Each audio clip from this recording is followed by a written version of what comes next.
Hey everyone, and welcome to this explainer. Today we are tracking the absolutely incredible evolution of Aldous Huxley.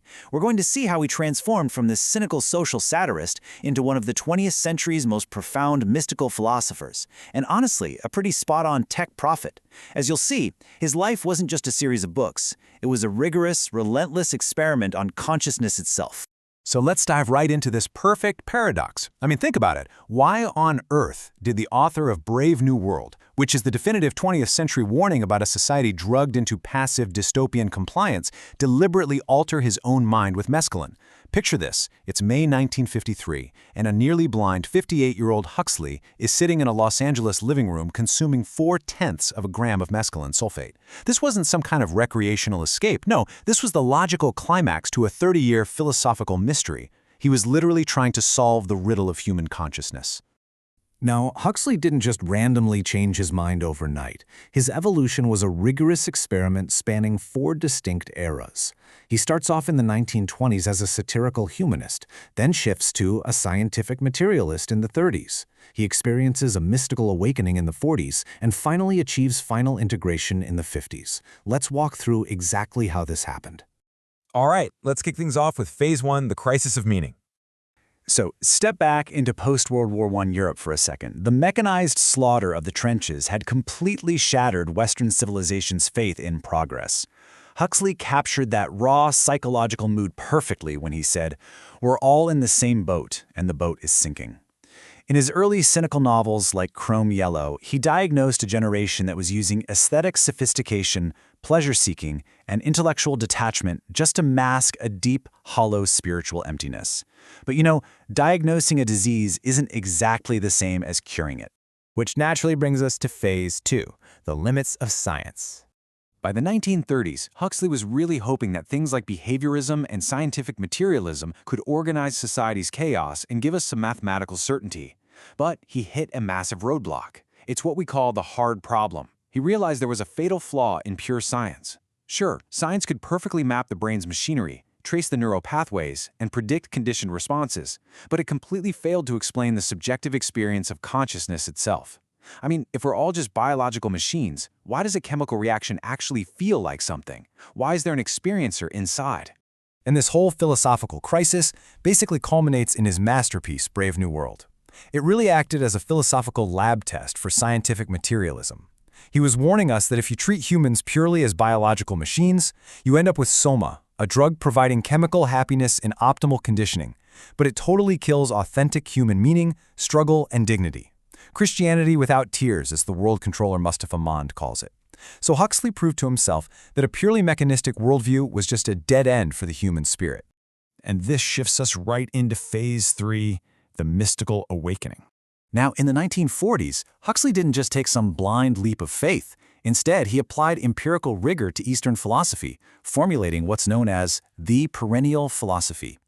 He started studying texts across vastly different centuries and cultures, from Christian mystics to Buddhist psychology, and what he found was incredible consistency. He realized that mystics separated by thousands of miles and hundreds of years were actually reporting the exact same fundamental structures of reality. That suggested they were observing objective features of consciousness from the inside, not just making things up. So that brings us to Phase 4, opening the reducing valve. Let's go back to that Los Angeles living room in 1953. Huxley's mescaline experiment wasn't about escaping reality at all. He treated it as serious phenomenological research, to strip away the brain's utilitarian filters and see naked existence. This revolutionized his thinking and led to his reducing valve theory.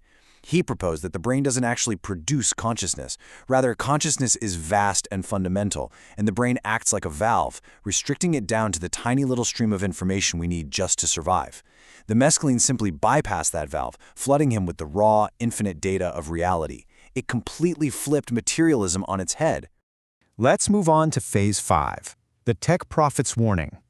By 1958, Huxley realizes, hey, my dystopian predictions from 1931, they are coming true way faster than I ever imagined. But not through traditional dictatorships. He defined this modern threat as soft totalitarianism. This is ultimate control, achieved not with overt force, secret police, or coercion, but through engineered pleasure, distraction, and voluntary compliance.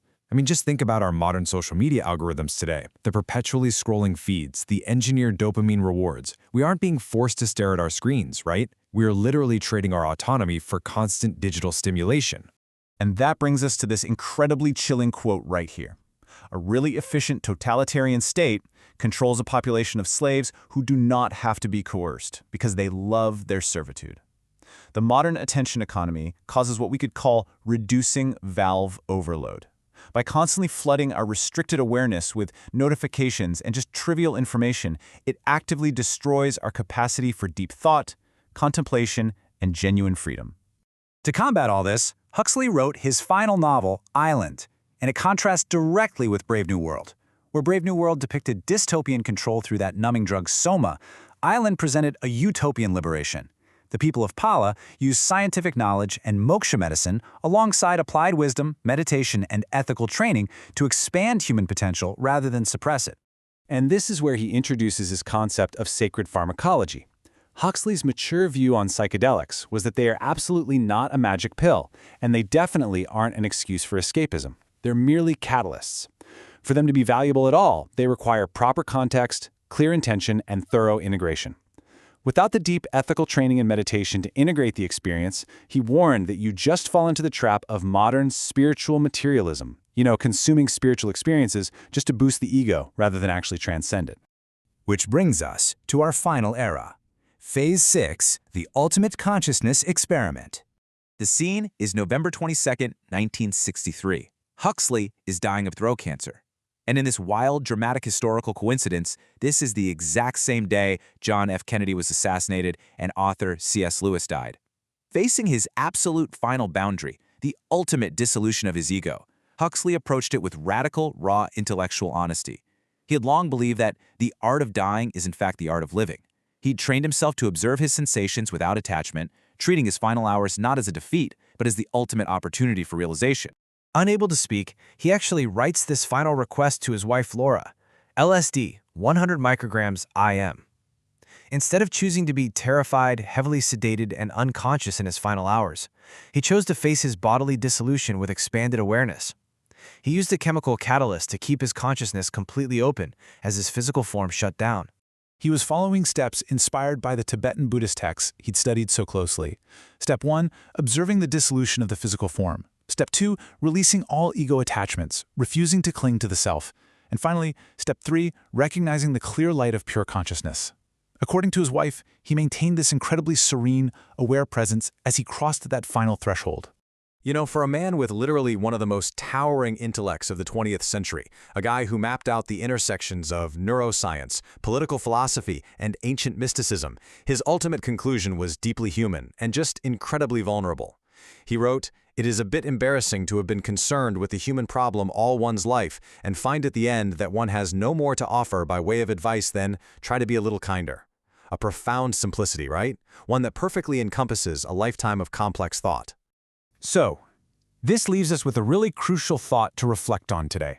In our hyper-distracted, constantly connected modern world, is your reducing valve trapping you in the digital noise? Are you maybe a voluntary participant in soft totalitarianism, or are you actively seeking to cleanse your doors of perception, integrating deep contemplation, and hey, maybe even a little more kindness into your daily life? Take that question with you today. Thanks for joining me on this explainer.